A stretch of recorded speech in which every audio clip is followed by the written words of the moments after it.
Hi, my name is Dr. Charles, and the pretty lady next to me is one of my favorite patients, Lori. And between us is my dog, Dolce. Now, I've got somewhat of an unusual weight loss tip to share with you today. A tip that's been right under our noses our whole life. Literally. It's also one of the most important tips that I've shared with my patients in the clinic here in Fishers, Indiana.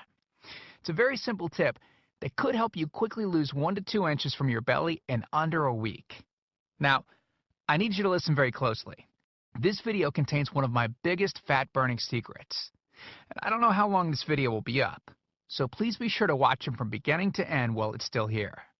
Okay, so you're probably thinking to yourself, listen, I've tried every diet known to man. I've given it my all, and I don't know, it just keeps coming back. Well, let me stop you right there. This is not some magical weight loss pill. It has nothing to do with that crazy acai berry garbage or any special weight loss drops or any of the other incredibly scammy weight loss gimmicks that we see all over the internet these days. In fact, these tips date all the way back to the 1950s and help explain why the majority of all Americans are now considered obese. And no, it might not be because we eat too many bad foods. I'll show you how you should be able to eat some bad foods and still lose weight. Hey, believe it or not, it's not your fault. But before I get into the specifics, let me quickly tell you a little bit about myself. First of all, I'm a board-certified chiropractic physician, certified wellness practitioner, certified advanced nutritionist, speaker, author, have helped thousands worldwide. One more thing, before we go any further, let me tell you about someone that I'm extremely proud of. A patient of mine named Lori. Now, she was your typical working mom with 3 children to take care of. Yes, I said 3. Lori was my guinea pig at the beginning and helped me create this program. Now, she comes from a very poor line of genetics, obesity, diabetes, heart disease, etc. So I thought if this program worked for her, it might be able to help anyone. This one specific tip that I'm about to share with you helped Lori lose 2 inches from her belly, lose 8 pounds in only 9 days, lose 2 inches from each thigh, lose 3/4 of an inch from each arm, drop 3 dress sizes. At the age of 30, she now wears a smaller dress than she did in high school. Now, I know you're probably skeptical, and I don't blame you. I mean, it sounds like something so dramatic that it must be torn from one of those supermarket tabloids, right? But it isn't. Lori ultimately lost a whopping 90 pounds of fat and dropped 16 dress sizes. 16! Lori went from this, 210 pounds, which, by the way, is the weight that she couldn't get rid of after her last pregnancy, to this, 120 pounds.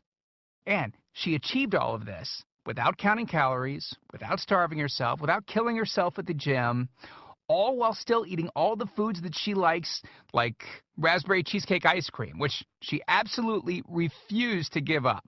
Her friends are jealous, and acquaintances can't believe that she's ever even been pregnant.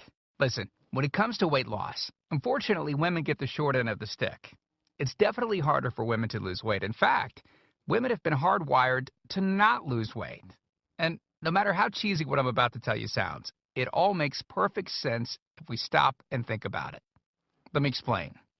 It all stems back to the hunter-gatherer days of our ancestors. Men weren't built for fat storage at all. Men were built to be lean and fast to hunt food. How men can even accumulate fat at all goes completely against our genetics. On the other hand, women were built for fat storage to be able to survive and care for children during famine. Their essential minimal fat stores are many times higher than men.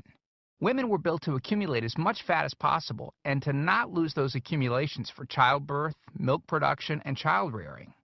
Now, unfortunately, we've been built to survive, not to look good.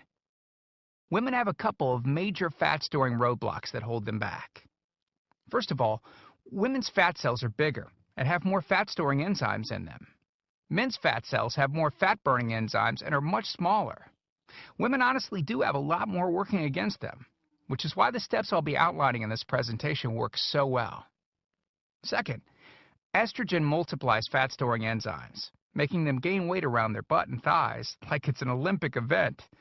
Darn those childbirth genetics. Third, crash dieting. It puts our bodies instantly into starvation mode. reducing fat-burning enzymes by up to 50%. Our bodies literally freak out. So, not only do we tend to lose muscle mass when crash dieting, but our fat-burning enzymes can decrease. Yikes! This should help you understand why it's harder for gals to lose weight. So, is it actually possible to overcome these silly genetics?